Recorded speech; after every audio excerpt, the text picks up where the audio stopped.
Call the Tuesday, April 5th, 2016 Manistee City Council meeting to order. Please rise for the pledge. I pledge allegiance to the flag of the United States of America and to the republic for which it stands, one nation, under God, indivisible, with liberty and justice for all. Shall you please take the roll? Mayor Kenny. Here. Councilmember Beaton. Here. Councilmember Zelensky. Here. Councilmember Goodspeed. Here. Councilmember Smith. Here. Councilmember Whitliff. Here. Mayor Pro Tem Dustin. Here. City Manager. Here. City Attorney. Here. Finance Director. Here. Public Safety Director. Here. And City Engineer. Here. Thank you. Public hearings, we have none. Citizen comment on agenda-related items. Is there anyone who'd like to comment on tonight's agenda? Seeing none, we'll move on to the consent agenda. All agenda items marked with an asterisk are on the consent agenda considered by the city manager to be routine matters. Prior to approval of the consent agenda, any member of council may have an item from the consent agenda removed and taken up during the regular portion of the meeting. Consent agenda items include approval of minutes, cash balances, revenue and expenses, notification regarding next work session, and consideration of an administrative professionals week and day resolution. I'll make a motion that we take action to approve the consent agenda as presented. Second. I have a motion by Councilmember Goodspeed, supported by Councilmember Zelensky, to approve the consent agenda as presented. Is there any discussion?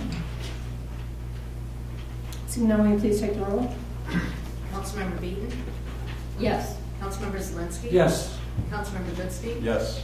Councilmember Smith. Yes. Councilmember Whitliff. Yes. Mayor Pro Tem Dustin. Yes. And Mayor Kenny. Yes. Motion approved. Thank you. Unfinished business, we have none. New business. Consideration of revisions to the agreement for the collection and treatment of wastewater, Charter Township of Filer and City of Manistee. Filer Township's bonding agency, USDA, required additional language in 1.1 term in a new section 4.7 pledge. The city attorney and the city's attorney retained for this project both reviewed and approved the language change. Is there a motion to approve the revised agreement? I'll make the motion. I'll second it. I have a motion by Councilmember Zelensky, supported by Councilmember Goodspeed, to approve the revised amendment. Is there any discussion?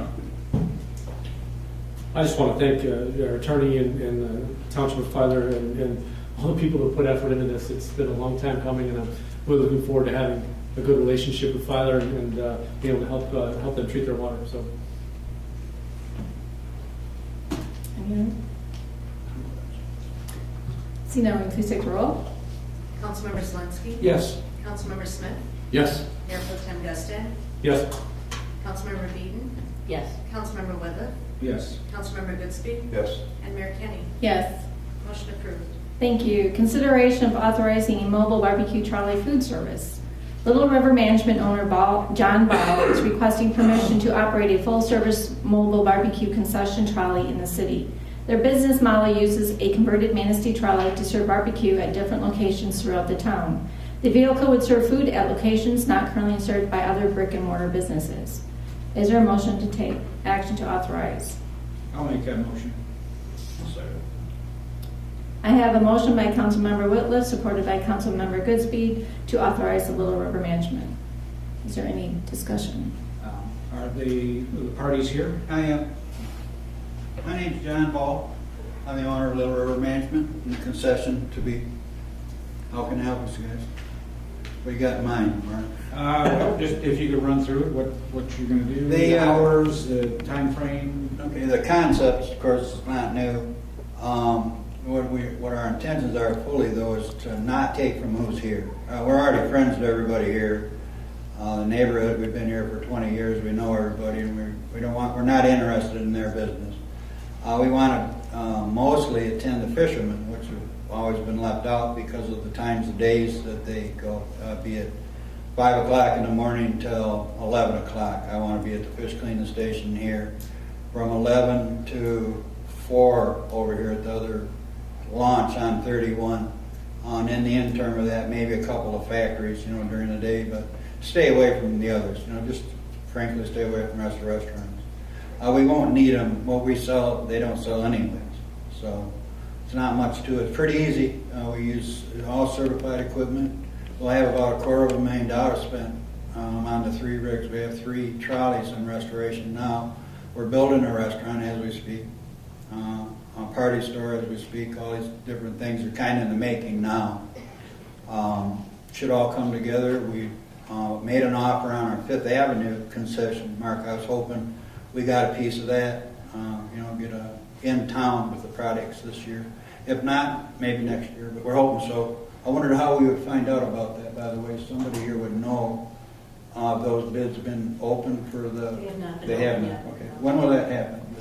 We're waiting for Mr. McCullough to come back. He's out of town this week. Okay, all right. Now I know. I didn't understand that. But any other questions, guys? As best I can answer, I'll answer them. Fine. It's a question, it's not really my question, it's a question I was asked. Do you have any plans of parking downtown and? No, actually, the truck would be too big anyways. They're all right for going through, sir, but they're not, they would be too big to be in the, parked down there for business. Otherwise, again, I'm not after that business. There's plenty of facilities down there, great restaurants, in fact, to take care of folks within the town, right in the city itself. Where we're trying to attract is where there is no food, or there's no concession at all. So, Thank you. we don't want to put pressure on them. We want everybody to do well here in our town. So. You mentioned that you're opening a party store? Yeah, I bought on Newenberg and Quarter Line. I bought a facility out there. It's been out there a long time. We've been digging it out for the last couple of months. The license is quite a big deal. The license is stacking this tall. We're still waiting for a lot of that to come through. Even the permits for the concession trucks themselves, that's kind of involving. We don't have them yet, but we will by the time the season matures, and we'll be ready for you guys if you let us do this. Well, thank you.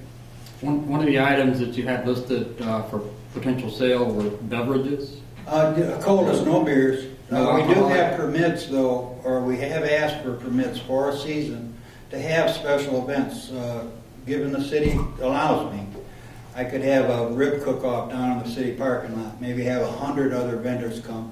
These are permittable ordeals. These are things you could permit for. Draw huge traction, guys. They do this in Traverse and a couple other cities we've been involved in. Tens of thousands of people come into those events. If the city allows us, we can have those events here with the permits we've already applied for. They're temporary, and you have to be specific, and you can serve alcohol, but it has to be samples and not by the gallon, this type of thing. It's an event. It's not a place where we're drunk and that. So, wine tasting, these types of things. Any other questions? Thank you very much. Sure. If there's no other questions or comments, please take the roll. Councilmember Goodspeed, Yes. Councilmember Woodruff, Yes. Mayor Kenny, Yes. Mayor Pro Tem Destad, Yes. Councilmember Smith, Yes. Councilmember Zelinski, Yes. and Councilmember Beaton. Yes. Motion approved. Thank you. Consideration of authorizing the use of city marina and surrounding property to host the annual Tight Lines for Troop event. Tight Line for Troops is an annual fishing event that serves hundreds of veterans and honors their service to this country. This is the first year the event will take place at the city marina and surrounding grounds and is scheduled for May 20 through the 21st. Several city services are needed to support the event, subject to the appropriate department approvals. I'll make the motion. I definitely will second that. I have a motion by Councilmember Zelinski, supported by Councilmember Goodspeed, to approve or authorize the use of the city marina. Is there any other comments or questions? Yeah, I'd just like to disclose, I serve on the Board of Commissioners for the Tight Lines for Troops, and I just wanted full disclosure that I'm part of the event, but I had some consult from both the attorney and city manager on whether it's a conflict of interest for me to participate in this vote, and it's not a conflict because there's no financial welfare or benefit for me, but I do want to make a full disclosure that I do serve on the board of the Tight Lines for Troops, and I will be participating in the vote for the next one. Thank you for bringing that forward, because I also serve on the committee of that board, so I'm full disclosure also. Any other full disclosures?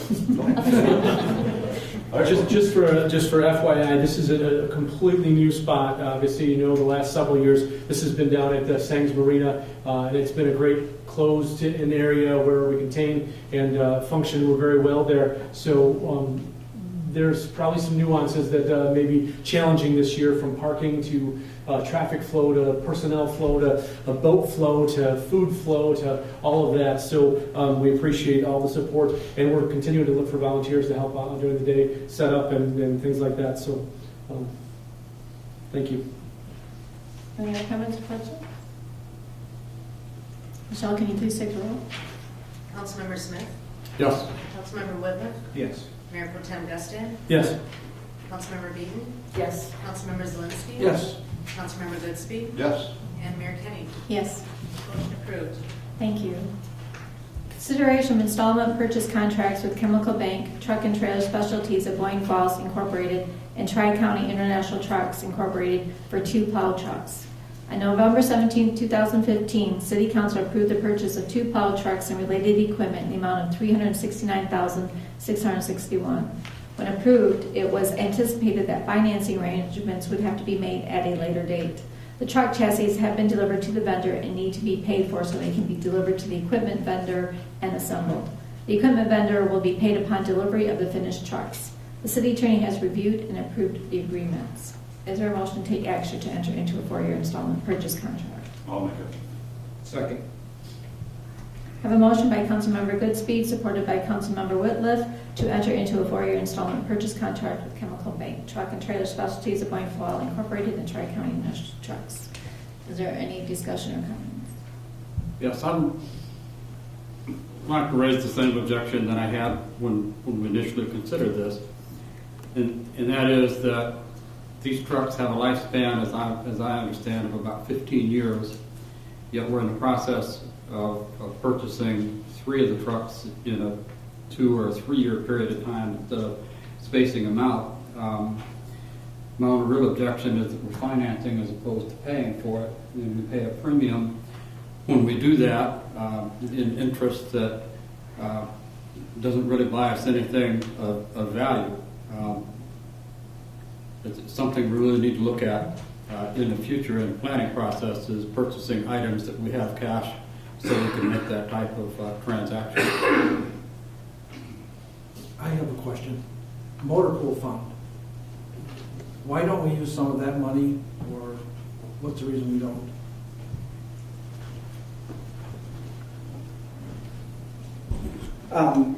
Couple different answers to the questions here. We are using some of the money. The first year payment of about $80,000 is going to be paid for in cash for financing the remainder over 4 years. To answer Councilmember Smith's question, we don't have the cash available to pay for these large purchases. We have a schedule that we keep that looks out about 10 years for forecasting, and we have to balance the rental payments coming in with the cash going out. If we draw that down, then there's not enough to service the debt that we already have. 1.79% is an excellent rate. You're not going to find it much cheaper than that. It's very good. It's kind of like a mortgage on a house. You don't pay cash for your house. You have to pay for it over time. And with these big equipment purchases, it's the same thing. You'll notice in the budget that is being presented tonight, we have several motor pool purchases. Most of them are being paid for in cash, but the larger ones you need to finance. You have to do that to make the schedule work out. What are we carrying in the motor pool fund right now? Carrying. How much money do we have in the motor pool? I'd have to double check the balance. It's 400,000-ish. Thank you. Any other questions? Seeing none, will you please take the roll? Councilmember Whitliff, Yes. Mayor Kenny, Yes. Councilmember Goodspeed, Yes. Councilmember Zelinski, Yes. Mayor Pro Tem Gustin, Yes. Councilmember Smith, No. and Councilmember Beaton. Yes. Motion approved. Thank you. Next, we'll move on to notices, communications, and announcements. The regular part of each council meeting is a report from a cooperating agency, organization, or department. Tonight, we'll hear from Mr. Fred Stoney, report on the activities of the county prosecutor. Good evening, Council, and thanks for making time on the agenda for me. I'm going to use my few minutes with you tonight to let you know that when my term expires on December 31st, I'll be retiring from the prosecutor's office, and So I've enjoyed working with all of you. I appreciate very much the support council has shown for law enforcement in general and specifically to the prosecutor's office. And I have enjoyed working with all of you as well as previous councils. And my second purpose in talking to you tonight is to introduce you to Jason Haig. He's my chief assistant prosecuting attorney. And I'm endorsing him to replace me in the fall election. And I wanted to give him a chance to introduce himself to you tonight. So thank you very much. Good evening, council, and thank you, Mr. Stone. I wanted to come and introduce myself to all of you here tonight. Again, my name is Jason Haig. I grew up in Manistee, and I've been a prosecutor for approximately the last 14 years. 9 of them have been with the County of Manistee. So I've been with this office for quite some time, and I just wanted to come and introduce myself tonight. So, thank you.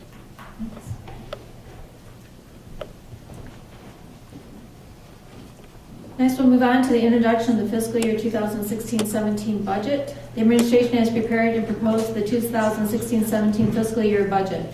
The finance director will give a brief introduction of the city manager's budget recommendation to city council and the community. Various work sessions have been established. Regular work session on Tuesday, April 12th, a work session Tuesday, April 19th, following the regular meeting, and an optional work session on Tuesday, April 26th. The public hearing to review these budget recommendations and receive public input on them has been scheduled for Tuesday, April 19th. Budget adoption is anticipated at the regular meeting of May 3rd. No action is required on this item. Thank you. Make one comment. This is the introduction, and staff anticipates answering all council's questions at the next meeting unless there's something that absolutely needs to be asked tonight. Okay. Okay, everybody had the budget delivered on Friday. Posted it on the website. We delivered it to the library and to the News Advocate. And I just want to kind of do a quick overview of the budget. We've reformatted the entire budget document to make it a little bit easier to read and to be able to fit enhanced content and make the columns of the numbers a little bit easier to read. So hopefully you guys like that format. I appreciate any feedback on it. Everything is in landscape. We've condensed the issue pages from what they used to be in the past. There used to be a lot of text and stuff up in the front of the budget. We've kind of condensed that and put more of that narrative in the back of the budget where the actual funds are being discussed. That's for less redundancy. We've added some charts and graphs and things which I think tell a story a little bit better maybe than some of the narrative. And then this year we incorporated 3-year financial projections into the budget as well, rather than have that be in a separate document that I keep. I thought we'd be better served by putting them in the budget. So those are some of the changes that we've made. Total budget for all funds is a little under $16 million. You can see there the biggest section, tied at about 40%, is the general fund and the water and sewer fund. The water and sewer fund is skewed a little bit because it's got some SAW grant spending in there. We also have other at about 11%, streets at about 1.25 million or 8%, and then the marine and the boat launch at about 250,000. By type of expense, the vast majority, 78%, are operating expenses.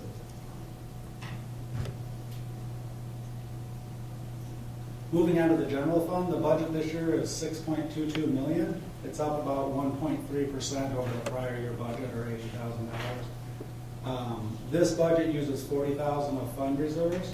Last year we had budgeted $72,000 used of fund reserves, so that's down a little bit.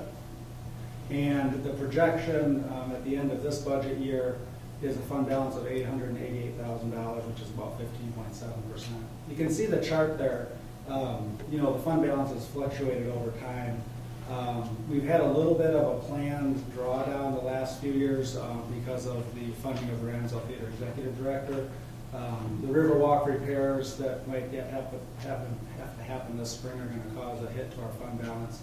But the red bars are what we project, and we'll talk a little bit more about that later, but that trend really isn't sustainable. The 15.7%, the target is 20.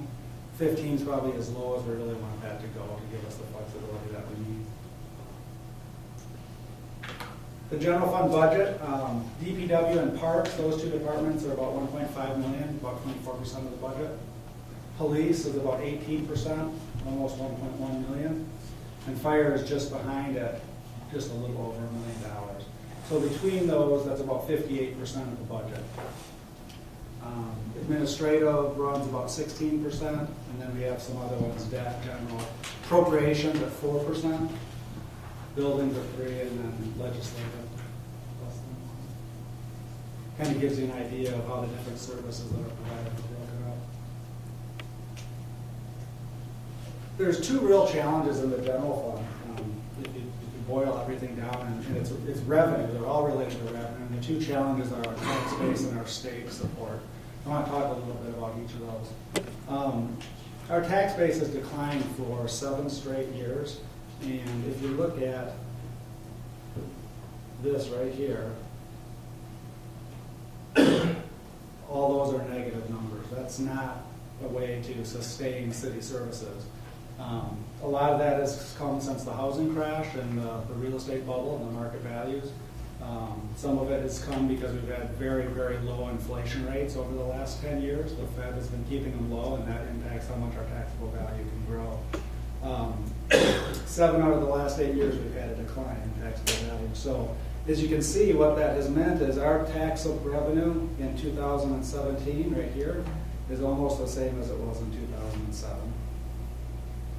So that's really difficult to support inflationary increases in other areas when the biggest part of your revenue stream is stagnant or declining. Revenue sharing has also declined significantly.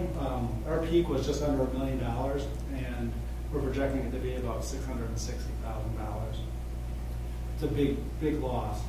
You can see over time, had it stayed, that graphic on the right shows how much we've lost over time on a year-by-year basis. There's been a real push through the Michigan Municipal League and other independent observers of the funding situation in Michigan about just how poorly Michigan has funded its local communities. This is a graphic from, I think it's called Save MI City. It's a website that's put on by the Michigan Municipal League. But basically, for the last decade, from 2002 to 12, Michigan's revenues increased 29%, but the revenue from the state to the local governments declined by 56%. They have another graphic which shows all 50 states, how much money they're putting towards local government, and Michigan is dead last, and it's the only one that's negative out of the 50 states compared to where they were. So it really is a problem, not just for Manistee, but for communities all over the state. And it's not going to get better until the legislature changes something, because even as the housing market starts to rebound, because of the interplay of Proposal A and Headley, you have limitations on how fast that can grow. So how have we balanced the budget through all of that? Well, we've done it through reductions in headcount and also through trying to increase revenue in some of our other areas, such as sales and fees and inter-fund revenues and that sort of thing. And those are both unsustainable paths. We can't continue to reduce headcount without significantly reducing services. And raising fees on and on doesn't work either, because it's not a big enough impact on the budget. So our two biggest revenue sources in the general fund have challenges, and that is going to lead to challenges down the road. As I said, we've been able to weather it through headcount reductions, and we were starting to stabilize, but I don't see the growth coming back in the very near future, and that's going to present some problems down the road. This shows our projected deficits in the general fund, and there are a lot of assumptions that go into these, so they're obviously subject to change. But you can see we have a $40,000 deficit projected in the budget for this proposed budget, and that grows to 176 out a few years. The deficit that we're projecting for this year, that includes $100,000 as if we're going to use some of that to fix the Riverwalk, which council has not decided to do yet, but it's really the only viable option if we want to get that fixed. And that'll be coming in front of council here probably shortly. So short of being able to generate some additional revenue, we're going to end up having to adjust our spending priorities to bring that back into balance. Talk a little bit about the Downtown Development Authority. Everybody knows that, you know, they capture taxes in the downtown district based on the appreciation of the taxable value over what the base value was. And that chart to the right there shows the rough percentages as to where the DDA gets its revenue. So between the city operating and the city refuse millage, about 62% comes from the city, and the remaining 38% comes from all the other taxing jurisdictions. Absent any council action, the DDA will sunset in fiscal year 2020 when the bond issue expires, unless there's some positive action taken to renew that. There really needs to be a discussion about the direction that the DDA is headed, the priorities for capital projects, and what the appropriate level of reimbursement to the city is. It's an opportune time to do that. We haven't just lost their executive director, and they're kind of in restructuring mode, and the TIF needs to get renewed, or could be renewed. This is a great time to have that conversation.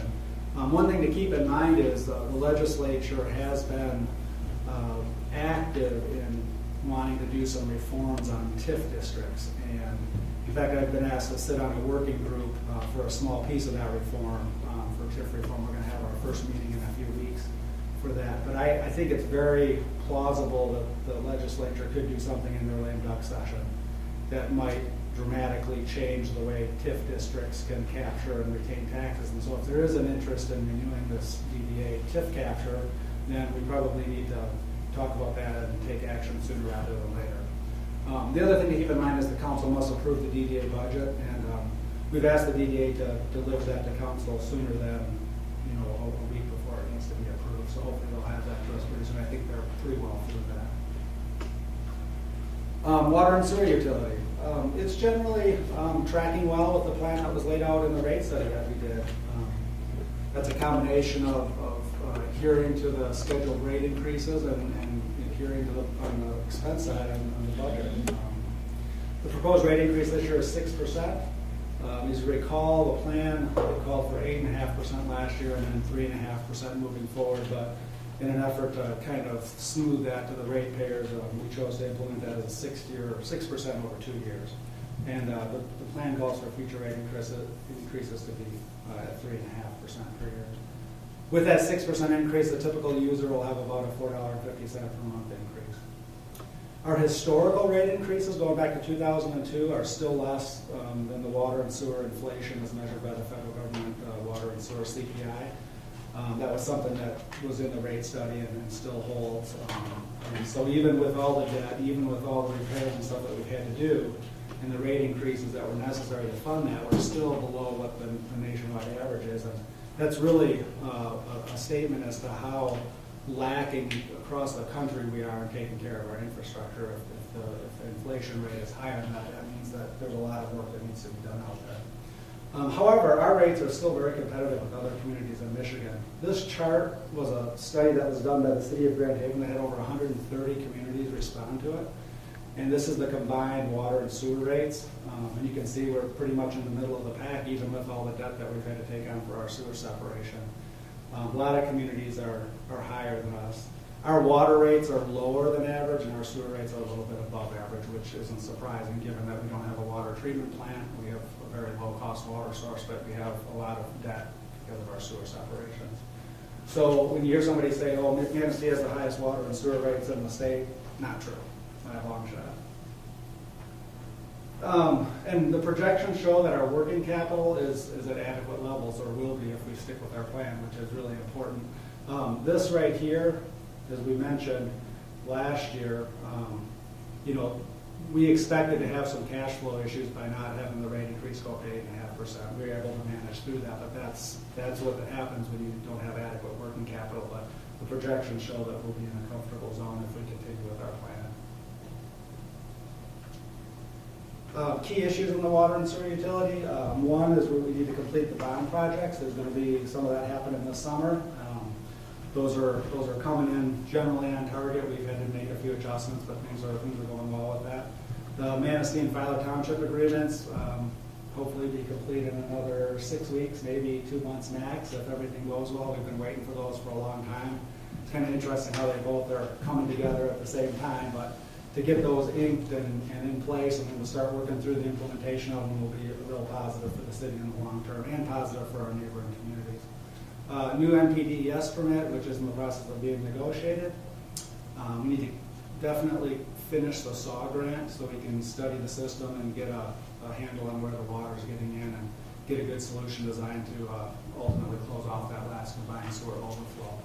So overall, the water and sewer utility is doing fairly well, which is one of the bright spots, really. Streets. There's quite a bit of information on the budget. I've tried to capture some of that here. One of the things we did this year is and we'll do every year moving forward, is issue an annual State of the Streets report. Last year it came out in January. We'll probably shoot for that, or maybe late December. These are some of the graphics that went in there. Council got a copy of it. We have copies on the website, and also there's a few at the counter. This shows the condition of streets in 2015 based on the last PACER ratings that the city conducted. And you can see about 53% are either in good or fair, and about 47% are poor. And you can also see what the trend has been since we started rating the streets.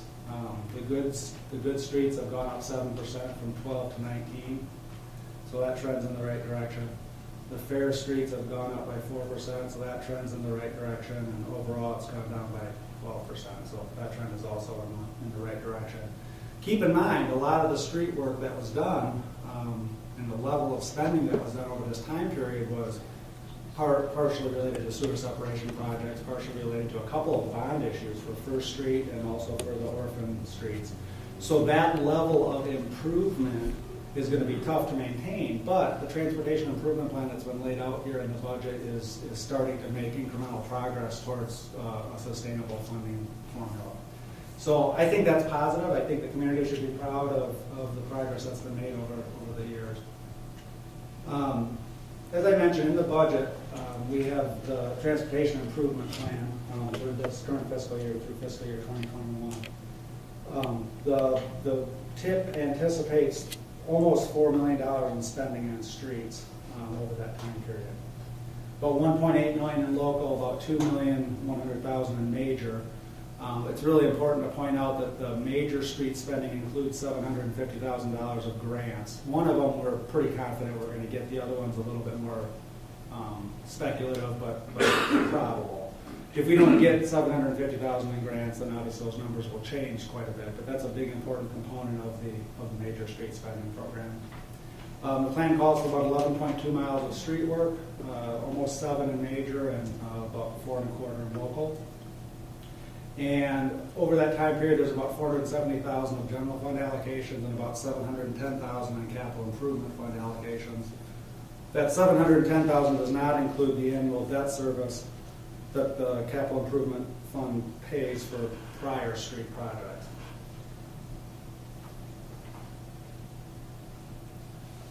Just a little note on the state road package that was passed recently.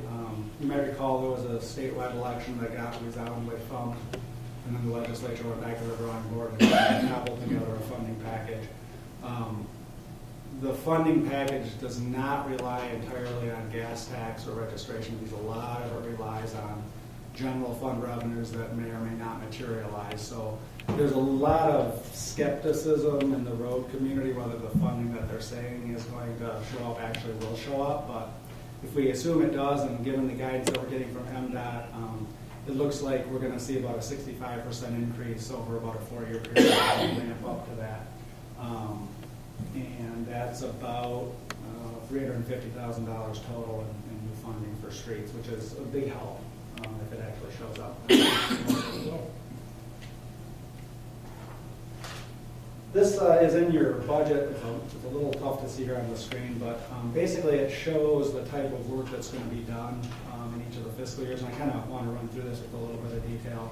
So for fiscal year 2016, which is the year that we're in right now, we did some local street works last summer. This spring, we're intending on doing some more local street works with the Reith-Riley allocation, the Reith-Riley paving that we got as a result of that development agreement. We couldn't do that last fall because Elmer's got the contract. And then also, it looks like 12th Street is going to get reconstructed maybe yet this spring or early summer. So there'll be about a total of actually $694,000 worth of work, presumably in this fiscal year. For the upcoming fiscal year, we kind of are sticking with the plan that we had laid out last year, which is some light rehab or microsurfacing on our major streets that are in that part of the deterioration curve where they're still in good shape, but we need to do some preventive maintenance on them, light preventive maintenance, but more than crack sealing in order to maintain their life. And if you look, we're going to do about 6 miles of that, and that was pretty much the plan that was laid out in the last year's budget. There will be a lot of street work done. That's a big impact on the street network. And then as we go out, you can see in fiscal year 2018, there's about $440,000 of heavy rehab and resurfacing for local streets. In fiscal year 2019, we've got a grant for some reconstruction with some storm sewer and sidewalk. Fiscal year 2020, we're doing a little bit of major streets, also a grant. That's the one that's a little bit more nebulous, and then about $367,000 of heavy rehab and resurface on local streets. And then in fiscal year 2021, there's reconstruction. And as you know, reconstruction is very expensive, so that's why there's only 0.36 miles done. But if you look at the overall plan, a total of $3.97 million, it averages about $660,000 a year, including the grant funding, which is above that $600,000 threshold. So, there are some assumptions built in here, things that do change. The state revenue might not materialize, but this is the plan that the engineers have laid out and we've been able to fund. This map shows the work. It's in your budget as well. That's kind of planned out for the transportation improvement plan. And you can see the 2016, I think that's red. There's a lot of streets that are being done in the upcoming year. So that's that 6 miles that we were talking about. So the projects are spread throughout the town, and they're addressing the streets that need it per the asset management principles that we have laid out in our transportation asset management plan.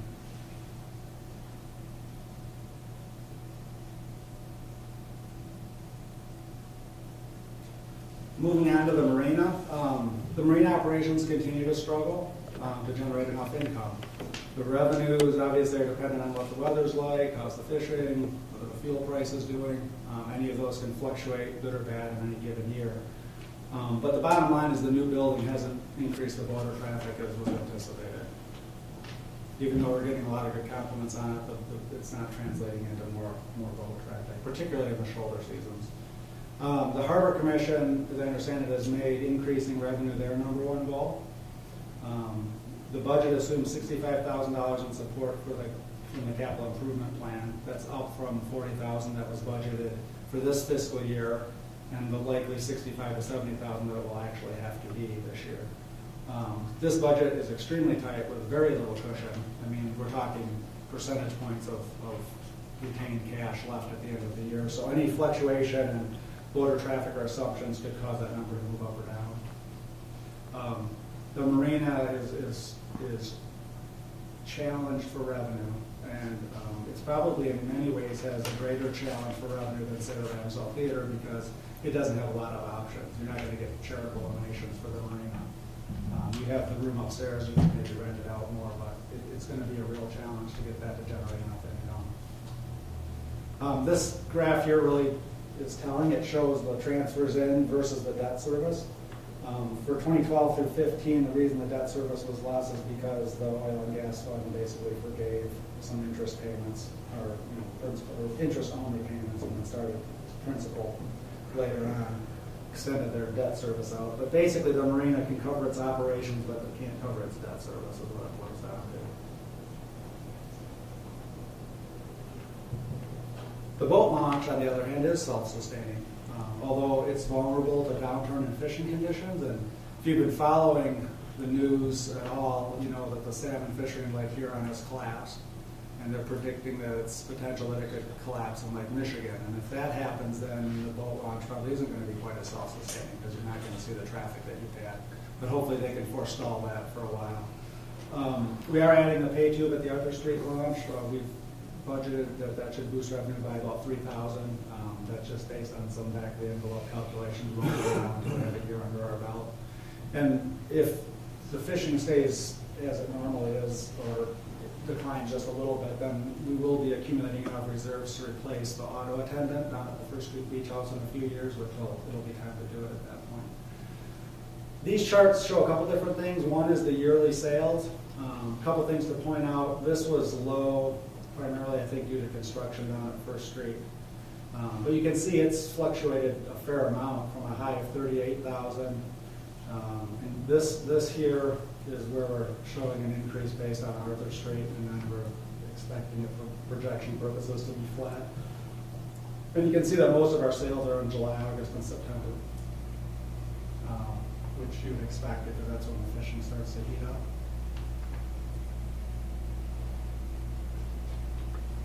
Ramsdell Theater, budget looked a little different this year. It assumes that the management and operations of the theater are going to be contracted out to a nonprofit organization. As you recall, a citizen group came here a short time ago and made a pitch that they wanted to do that, and we seemed to get some consensus on council that that was the direction that we wanted to explore. So that group is actually meeting tomorrow. It met the existing nonprofit, the Friends of the Ramsdale, met last week or maybe 2 weeks ago to amend the bylaws to allow for more board members. Now it's going to meet again to reorganize and appoint the new board members from that citizen group. The idea would be that that nonprofit, once the new board is in place, would follow up with their initial proposal to council with a contract, obviously, for your consideration, their bylaws and a budget. Because after all, it will be their budget, not the city's budget at that point. They might have some ideas about how to raise revenue or what have you. We're hoping that that can be put in front of council sometime in May, and that the full transition will be done by July 1st if that's approved. However, the Ramsdale budget impacts other areas of the city's budget.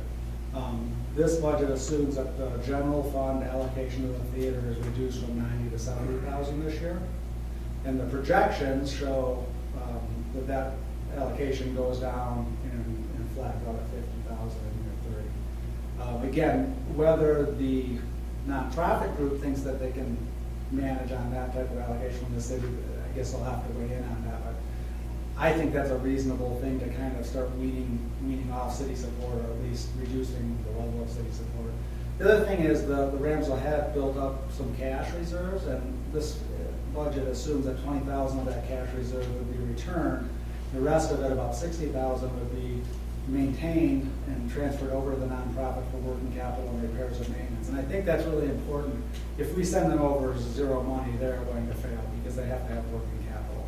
And there are some repairs that need to be done, particularly to the pillars out in front of the theater, that are going to require some cash. And so I think that's a good compromise to give them enough leg room to get their feet on the road, but yet to return some of that money back to the community. That working capital, again, is going to be critical to provide the new management structure flexibility while they're getting started, and also implementing their plans, because they want to do more over there, not less. And they do need to do more in order to make that viable. I think this infographic is useful spending some time on. What this shows is the amount of support that's gone to the Ramsdale from 2009. You got blue is the operating amount, the orange is what has come from the capital improvement fund, and then the gray is the debt service. And then the chart on the right shows what the peak support was in any given year. Not that they coincided in a year, but in any given year what the peak was, and then what the projected budget was, and the amount of the reduction. So the peak of operational support was $107,000. The budget in fiscal year 2017 that's proposed in front of you has $70,000, and that's a reduction of about $37,000 from peak to trough. That reduction of 35% is roughly what the target was that the Citizen Strategic Planning Group did about a year and a half ago. So that's a pretty sizable reduction. Capital contributions were at 121 year, and those were zeroed out a while back. And then debt, as you can see in 2017, the half of the roof note falls off, and then in the following year, the whole roof note is paid off. So that debt will go down to 145,000, and then it's down to just 108,000, which is the HVAC note. So overall, from trough to peak, the Ramsdale's contribution has been reduced by almost 47%. I'm not sure that the operating subsidy and the citizen group can weigh in on this, and will be weighing in on this, assuming that it's approved with their annual request for an appropriation, can work with much less than that 50 out 3 years from now. a lot of it depends on how successful their fundraising is and how much the community steps up to support the Ramsdale. But I guess the point is, I think this trend is sometimes misunderstood by some members of the community. Yes, there's a lot of support for the Ramsdale, but it has been decreased over time.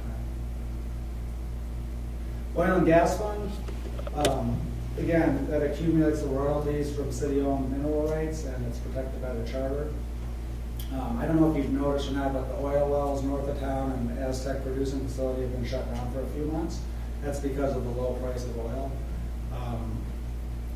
Whether they restart, I think, is entirely dependent on that price rebounding. However, I think the longer that plant shuts idle, the harder and more difficult it's going to be to open it back up. And those wells have been on their last legs for quite a while. But I think, if we get a price spike, they probably will, because at some point it'll be profitable to open them back up. The accumulated royalties, at this point, are about $7.5 million, and the portfolio value is roughly $9.4. The value does fluctuate from day to day. The 4% spending rule that is specified in the council adopted investment policy and spending rule this year will generate just under $400,000. As you recall, that is based on a 12-quarter moving average. And so that this year there's actually a little bit of an increase over what the spending base amount was last year, because some of the good years that we had recently weren't factored in. And that 12-quarter moving average tends to smooth the amount of money that's available from that, which is a good thing, because you don't want those spiking all over and fluctuating. That's the whole idea of that spending rule. These two charts show the value of the oil and gas fund and then the oil and gas earnings. Again, they're both in your budget as well.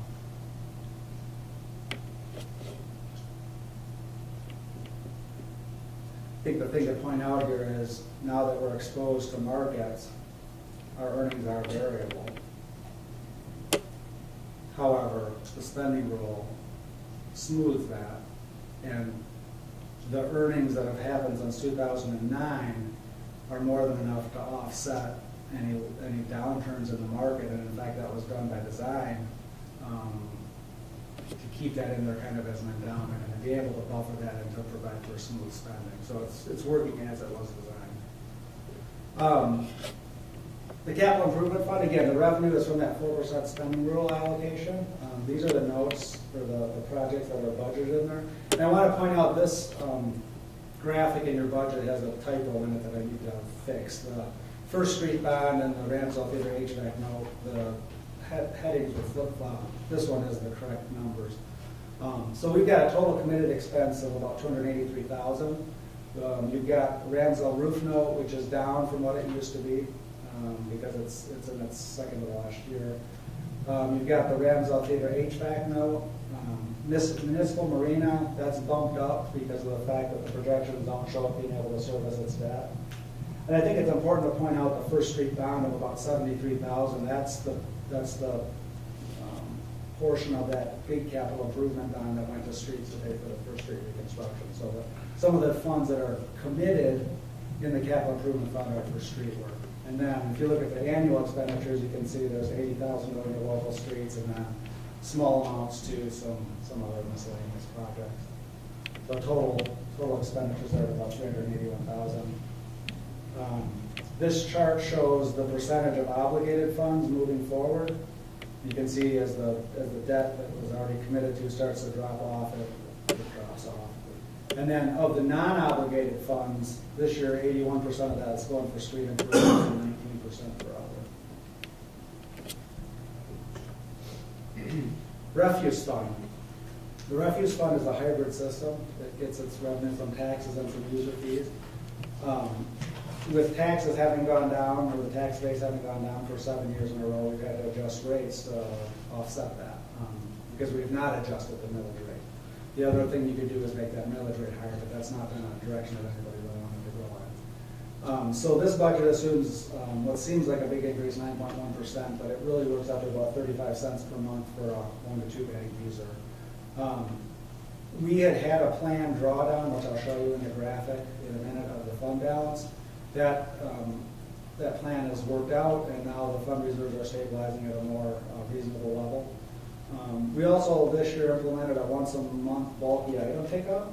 And one of the issues that needs to be discussed, it doesn't even have to be discussed really for this budget year because it's not in the budget for the one that's coming up, because we're doing a trash haul this spring, and it's an every other year program. But the question is, should spring trash haul be continued in the future? And I think a lot of that will depend on the results of this year's spring trash haul, conversations with the waste hauler to see how the monthly bulky item pickup is working. There's ramifications either way, but that's something that at least needs to be looked at in terms of we have a program for people putting stuff out. Should we save some money by discontinuing that, or do you want to continue to do it? So that's a question that's out there. This chart shows that taxes only make up about 43% of the revenue for the refuse fund, and user fees are about 54%. And as the tax base goes down and we have costs, a fixed cost structure or a fixed increase in cost structure, the user fees are going to become a greater and greater percentage of that moving forward. You can see what the rate increase does there. So as I mentioned, it's 35 cents increase here and about $4 a year for a user. One of the things that we're doing is we're increasing the cost for curbside recycling. We weren't covering our costs at all. It was actually being subsidized. So we're trying to get that at least close to covering our costs. And you don't have very many people that take advantage of that. It's like under 60, I believe.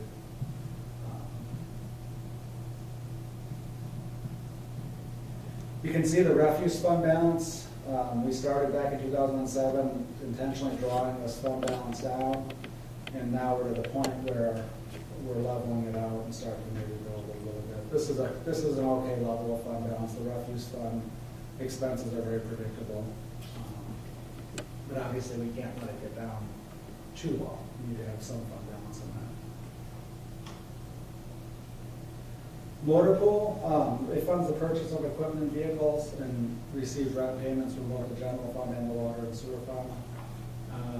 The schedule, the motor pool schedule of future purchases and replacements and expected lives and anticipated costs of the equipment is constantly tweaked and evaluated by Jeff and his crew. Dave has input for the public safety vehicles. The motor pool for this year anticipates purchasing equipment with a cost of $319,000, but as you notice, the loader, the bigger item there has to be financed because we don't have the proper cash flows to do that, where the rest of them are going to be bought in cash.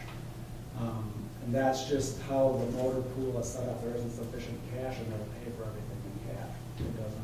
We can't support the fleet by doing it that way, even though we are incurring a little bit of interest costs. So the purchases that are scheduled for in there are for the fire department, a pickup of the utility box. For the police, they're going to be, and that will actually be replacing 2 vehicles over in the fire department, so it's a net decrease of 1 vehicle. For the police department, a police SUV Interceptor to replace the one that they've got. DPW is a loader to replace their small loader. And there's a couple of plows for some of the trucks they've got. And then 2 new items, which I think are really important and really going to be helpful for the city going forward. You may know the mechanic, Mickey McCann, has taken a different position within the city, and a new mechanic is going to be hired. But there's some money in the budget to purchase some diagnostic equipment and also some fleet maintenance management software, which we haven't used in the past, apparently. And that will be something that will help to better track what each vehicle is costing in terms of repairs and be able to better track when it may need to be replaced and that sort of thing. So I think that's a real help. I think it's very appropriate to be funded out of the motor pool. There is one piece of equipment which is new this year that is not intended to be paid for out of the motor pool, and I didn't identify it when I was talking about the streets, but it is in the budget. And that is the DPW has been looking at a crack sealing unit. They haven't quite figured out which one that they would like to do yet. There's a couple different kinds. One of them is just a pure crack sealer. One of them is a more utilitarian thing that can put down asphalt slurry with rocks. They're going to see that demo, but the MDOT has changed their ability to buy equipment out of the street funds. It used to be a very onerous process, and it no longer is. I verified that with them, because that particular piece of equipment is only used for streets. We thought it appropriate to buy it out of the street funds. It should help not only improve the overall street network, but help to extend the lives of them. In the past, we've either contracted that out, or we've partnered with the Manistee County Road Commission. Both are expensive, and the Road Commission has less capability, less time, and less willingness to do that moving forward because they've got other projects. So that's something that they're going to be looking at to make sure that they get the right unit. In summary, the budget, it's funding council priorities as staff is interpreting them based on the strategic plan and conversations. And frankly, is making steady incremental progress in a number of areas. Can't do it all at once, there's not the resources to do that, but we can certainly turn and make progress. The lack of growth in the tax base and the stagnant state revenue sharing is, in my view, the number one issue that's going to have to be dealt with moving forward. How do we make that work in the context of a general fund that funds a lot of services without impacting those services? Future adjustments are likely. The DDA TIF renewal is also a huge topic, I believe, and discussion about the priorities and how to move forward need to occur relatively soon on that. The water and sewer utility, as I mentioned, is performing per the plan. However, the CSO issue remains and is being systematically studied. That's the last big ticket item in the water and sewer utility is getting that closed off. So the SAW grant is going to help us to make good decisions on that. Marina revenues need to increase. That's just the bottom line. There's no easy way to do that, but that's what needs to happen. The Ramsdale Theater is entering a new phase with potential nonprofit management and operation, and hopefully moving towards the concept of the one Ramsdale that was presented. And I think that offers a lot of opportunity to not only make a stronger Ramsdale, but also, as you've seen in the numbers, maybe lower the amount of city support that's going towards it. Oil and gas spending rule is maintaining steady income for projects even with the recent market volatility, as was the design of that. And finally, the street funding over the 6-year transportation improvement plan exceeds the $600,000 per year average that was said was needed to at least maintain the streets where they are and improve them slightly. And I think we'll actually get more improvement than what the models show on that. So I think that's, again, all incremental progress. That's all I really have tonight. I've kind of gone through each of the sections of the budget. Like I said, we reformatted it this year. Hopefully the public and council can go over the easier to read and the information that we remember. Thank you. Next, we'll move on to concerns and comments. Citizen comment. This is an opportunity for citizens to comment on municipal services, activities, or areas of city involvement. Citizens attended shall be recognized by the mayor for comments, which are limited to 5 minutes. Letters submitted to council will not be publicly read. So anyone would like to make a comment? Seeing none, we'll move on to officials and staff. City clerk? Nothing, Your Honor. City manager? Nothing. Finance director? Nothing more. City attorney? Nothing, Your Honor. Thank you. Public safety director? Nothing, Your Honor. Thank you. City engineer? Councilmember Beaton? First of all, I would like to thank whoever prepared the budget. I love the graphs. They help me a lot. I do have a question. We didn't cover it during your presentation, administrative costs and the services of police and fire. And I have a lot of questions relating to the pension MERS. I'd like the projection out to year 2020 that you have in the budget, Mr. Taylor. I appreciate that. I'd like to see a further breakdown on MERS because I don't know, and correct me if I'm wrong, but I think there's a law that allows us to defer payments to that pension. I don't know if we've been doing that. I don't believe you can defer payments, and we haven't been doing that. You haven't been doing that. So it's fully funded every year, the match that you need to make? Yeah. Okay. So I guess I'd like to see some actuarial tables versus the current employees that we have. Full copies of the actuarial report, the most recent one, if they'd like that, we can go over that as part of the budget. Yeah, I'd like to see those numbers because I think that's a really serious, we need those services, but we need to be realistic about what those numbers are going forward. I'm a product of GM background, it plays into that. That's all I have. Councilmember Zelinski? Thank you, Mr. Bradford. I can actually look at this and somewhat understand it. Thanks. Councilmember Good? I want to say thank you to you and you for being on time, for your work on Tally. It's a great organization. Councilmember Smith? The new budget format does make it a little bit easier to see where we're going. I look forward to working on that. I would like to commend Chief and his 2 officers for their life-saving events last Friday with the AEDs. Good response. Good training for the people. Thank you. Nothing, Your Honor. Mayor Pro Tem Pitts? Yeah, I'd like to echo the Councilmember Smith on honoring our officers. It's a great job. Also, a nice job on the event on South 31 yesterday. Fortunately, we lost a life, but created a safe environment for everybody else to pass through and get around and have the scene investigated. So your work on that is appreciated. I'd also like to thank Ed and all the staff and all the departments for their work on getting the budget together for us to evaluate this 6-year budget and really help me analyze